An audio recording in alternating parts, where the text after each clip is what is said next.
evening, I'm Hibak Ahmed and this is an edition of news from Dalsan TV English broadcast with the latest news from Somalia and across the world. These are some of our top news headlines.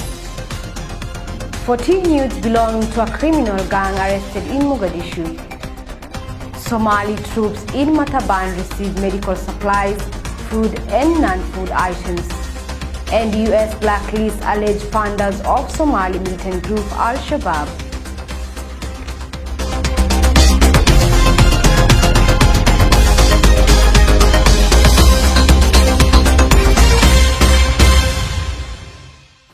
Welcome to the broadcast. The U.S. Department of the Treasury has designated a network of Al-Shabaab financial facilitators who hold leadership roles within Al-Shabaab and act as key interlocutors between the group and local companies in Somalia. The U.S. government said the group was engaged in weapons procurement, financial facilitation, and recruitment activities for Al-Shabaab. The U.S. has blacklisted several individuals in Somalia accused of giving Al-Shabaab financial and other material assistance. Washington says they are part of a network that has engaged in smuggling weapons from local and foreign sources. The Treasury Department Monday unveiled sanctions targeting 4 senior Al-Shabaab leaders as well as 5 operatives, all said to be key players in a network charged with raising money, recruiting fighters and procuring weapons. The Treasury named one of the key leaders as Abdullahi Jerry, Al-Shabaab's chief of weapons procurement. Treasury said Jerry has been active as recent as late last year, often getting weapons from local sellers and international suppliers based out of Yemen. The U.S. says Jerry is a member of Al-Shabaab Shura Consultative Council, the group's second highest administrative body after Tanfidh Executive Council. Another sanctioned Al-Shabaab official, Khalifa Dale, reportedly answers directly to the terror group's emir, Ahmed Dirie, and served as the point of contact for organizations forced to pay off the group. The U.S. Treasury also sanctioned Abdikarim Hussein Gagale, a deputy finance official, and Hassan Afgoy, a key negotiator responsible for overseeing various racketeering efforts. This comes days after the Somali authorities warned businesses in the capital, Mogadishu, against paying taxes to the Al-Qaeda affiliate. Al-Shabaab gets revenue from businesses in Mogadishu, raising tens of millions of dollars for their militant activities in Somalia and neighboring countries. President Hassan Sheikh Mohamud has declared an all-out war against Al-Shabaab and sought international support to defeat the militants. Last week, the Information Ministry suspended dozens of social media accounts and websites for allegedly publishing Al-Shabaab propaganda. The Somali regional state of Ethiopia and federal government of Somalia have agreed to cooperate in tackling insecurity affecting the two countries. The regional state, also known as the Ogaden region of Ethiopia, borders Somalia, where recently fighters of the militant group Al-Shabaab penetrated more than 150 kilometers inside Ethiopia.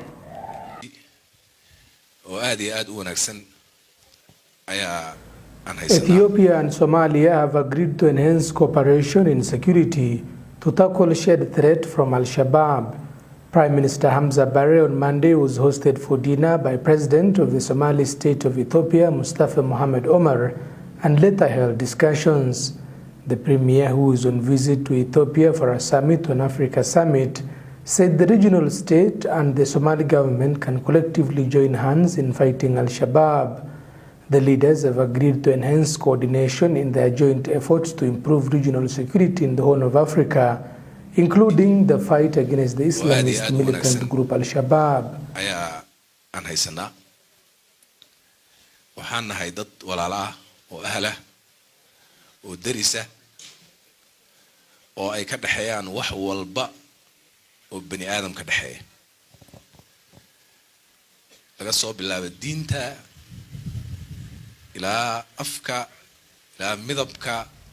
We have a very good opportunity. We are people who are brothers and neighbors at the same time. We share everything, from religion, the language, and our appearance. There is nothing that can divide us. There is no way you can differentiate the people living in Beledweyne and those in Jigjiga. All our issues are intertwined since we are one people. We need to benefit from each other and help each other. Prime Minister Hamza Barre noted his appreciation for President Mustafa's continued efforts to advance regional peace and security. Ethiopian forces in July contained and repulsed an attack conducted in the eastern part of the country by Somalia-based Al-Shabaab. Fighters from the militant group entered from southwestern Somalia and targeted 4 border towns in Ethiopia's Somali regional state, popularly known as the Ogaden region. The estimated 500 Al-Shabaab fighters had moved 150 kilometers inside Ethiopia before being met by Ethiopian military officers. The Mogadishu city administration has nabbed several youths suspected of being members of a notorious criminal gang terrorizing the city resident. The suspects, members of Iyalwero criminal gang, were arrested during patrols in the Kinley district of Mogadishu. 14 youths belonging to an organized criminal gang, Iyalwero, have been arrested by police officers on patrol in Darkenley district, Mogadishu. The district commissioner of Darkenley, Guhad Sheikh Hassan, said the city administration has seen a spike in cases of violence with robbery carried out by criminal gangs. He warned parents against lobbying with traditional elders seeking to evade justice. waxaan suurtagal ahayn cunug caasi waalideen ah oo waalidkiisa caasi waalideen ku ah in uu inta toorey iyo manqar soo qaato gabdhihii suuqyada aaday dhalinyaradii wax baranaysa. We will not allow teenagers who do not listen to their parents to terrorize the community, women going to the market, and young people going to school. We won't accept our people being robbed and stabbed. The city administration will fight the group with the same zeal as the Al-Shabaab militants. The commander of Darkenley police station has assured the public their safety and called on those who may have fallen victim to atrocities by that gang to report to the police station for further police action. He called on judiciary to expedite cases of criminal gang once they prosecute the suspects. loo fariistay in ay muxuu ahaay laga gaaro dadkaas go'aan laga gaaro naftooda kharibaaya ummadana kharibaaya waxaan ku geynay faldimada cadeyn waxaan u baahanahay maxkamadaha ka codsanaynaa in ayaguna ay nagu garab istaagaan oo xukuumadda dadkan ujeediyaan ku bixinay waxaan isla garanay maamulka degmada haddii ay la sii deynayo dadka ay waalidiinta ka tagaan heshiis geysanayaan maxkamadda ay ku raacayaan. We have today held discussions on what to do to this group, which is a threat to the community and to themselves. We want the courts to hear the cases we have against the suspects and deliver a ruling as soon as possible. The Somali Police Service intensified patrols in Benadir region to ensure the safety of the public.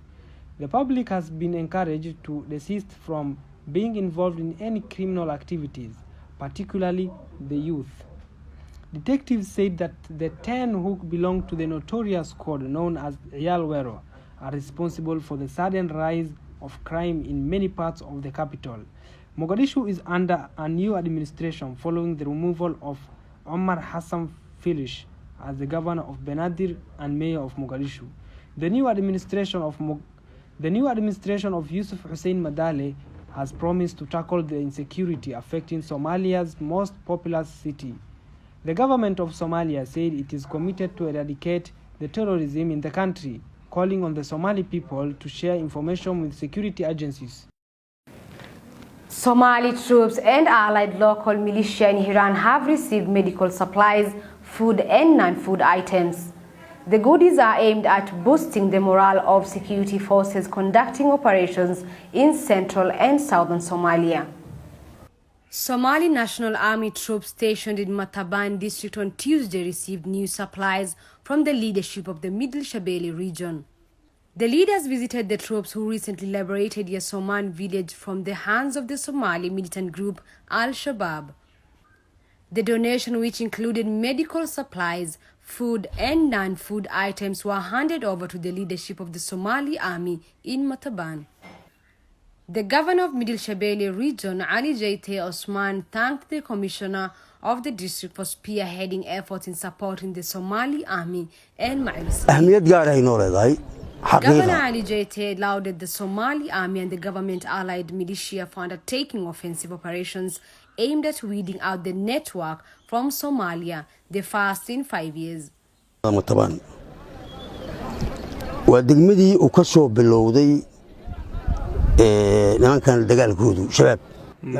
is where the fight against the Al-Shabaab started. The supplies will help the local population and security forces operating in the area.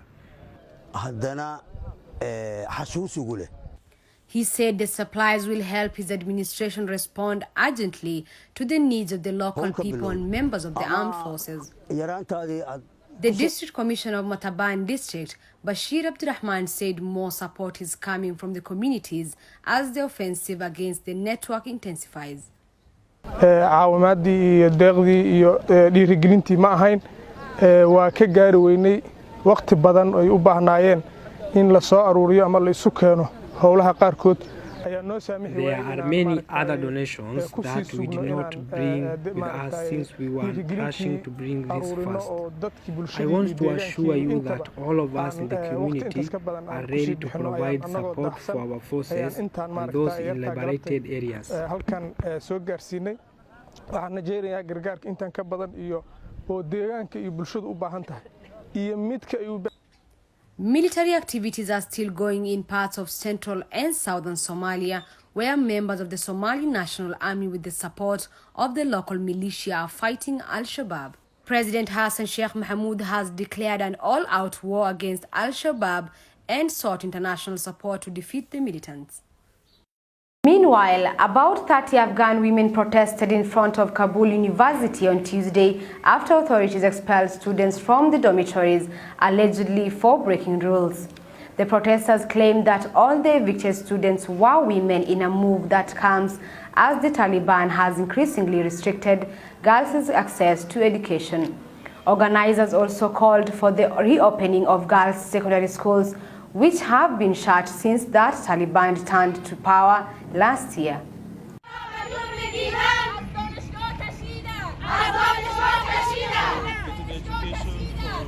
In several cities, women have staged sporadic protests against harsh restrictions imposed by the hardline Islamists.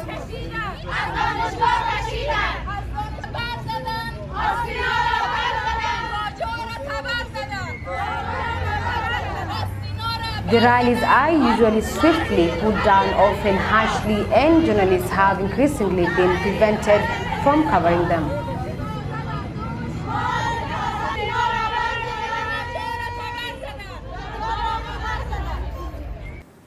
And those are some of our top stories for this hour. This is Dalsan TV English broadcast with me, Hibak Ahmed. Till we meet again, enjoy the rest of your viewing.